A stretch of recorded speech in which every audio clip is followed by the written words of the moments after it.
30 years ago, this month, I arrived in the United States from England with a suitcase, $5,000, and my version of the American dream.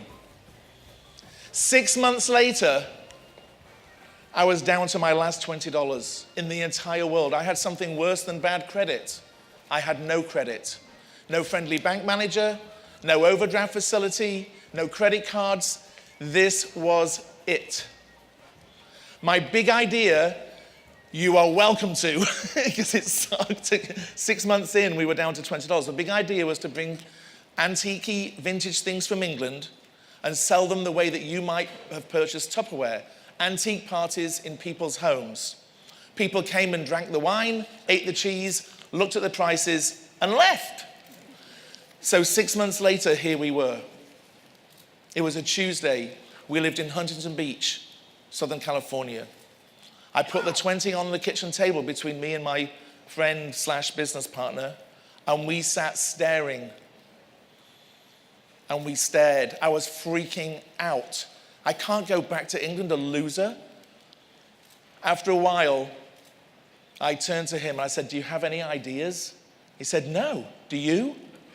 I said, well, it's Tuesday. There's that bar on Main Street. On Tuesday nights, they do all the beer you can drink for $7. And they do all the nachos and cheese you can eat for $2.99. Let's go out. What are we going to do, invest it? Are there any investment bankers in the room? What would you do with it? So off we went. We went to that bar and we slapped down our 20 on the bar, and that was it.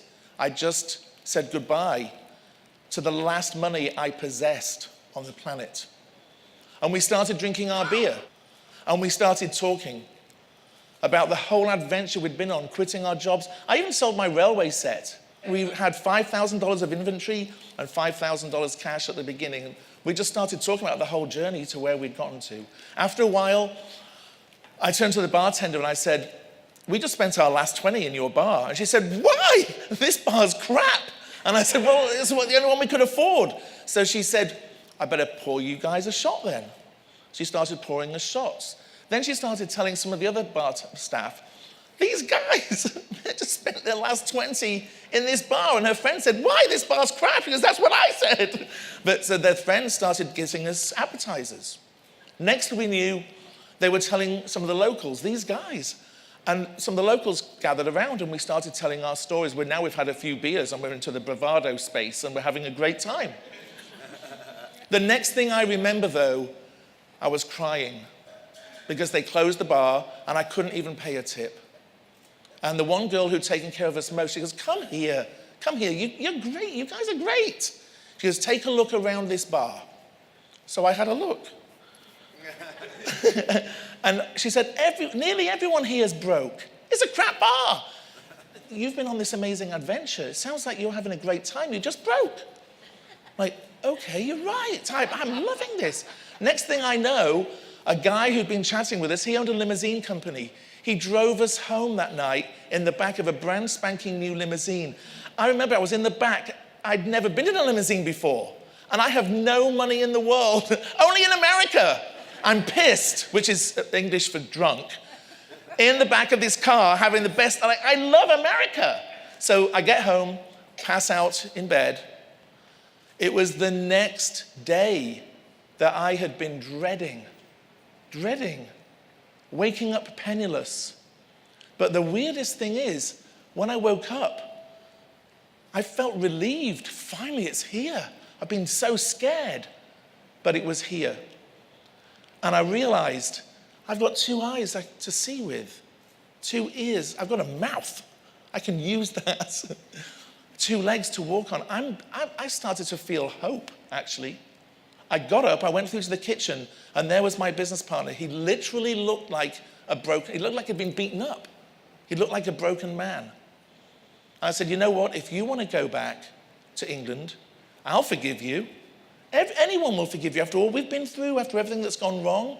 But I've just realized just now, I am staying.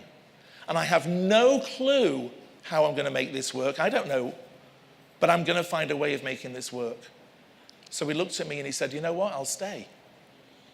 So now I'm going to fast forward 7 years because we realized, well, these antique parties don't work.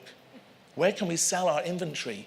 And we went for a walk at South Coast Plaza, which is, you might have heard of it, it's a huge shopping mall in Costa Mesa. And we started noticing stores like Polo, Ralph Lauren, Guess, Nike. Look, they have things in their displays that we have. We could maybe sell to them. We started walking into the stores. We got marched out of a lot. Don't come and solicit us in the store. But some of them were friendly and they gave us phone numbers, they gave us guidance.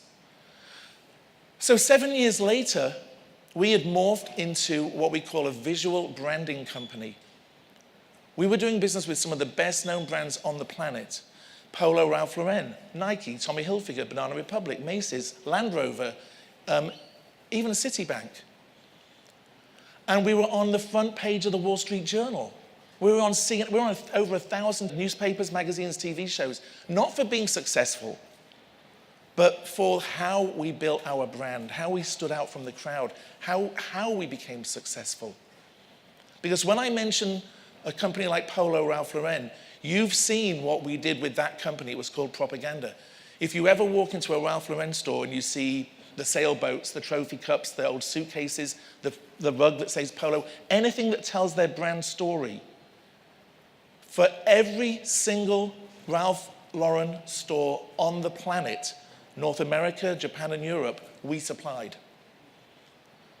So, and we became wealthy and successful beyond our imagination. We never imagined. So, why am I sharing this with you? I'm sharing it with you to impress upon you that from my story, being completely penniless and hungover, 7 years later, successful beyond our imagination, because we realized we have to change the way we think. We have to change the way we perceive things. We have to change the way that we communicate. And by doing that, everything changed. So today, I'm going to share with you the steps we took to build not just a brand, a kick-ass brand.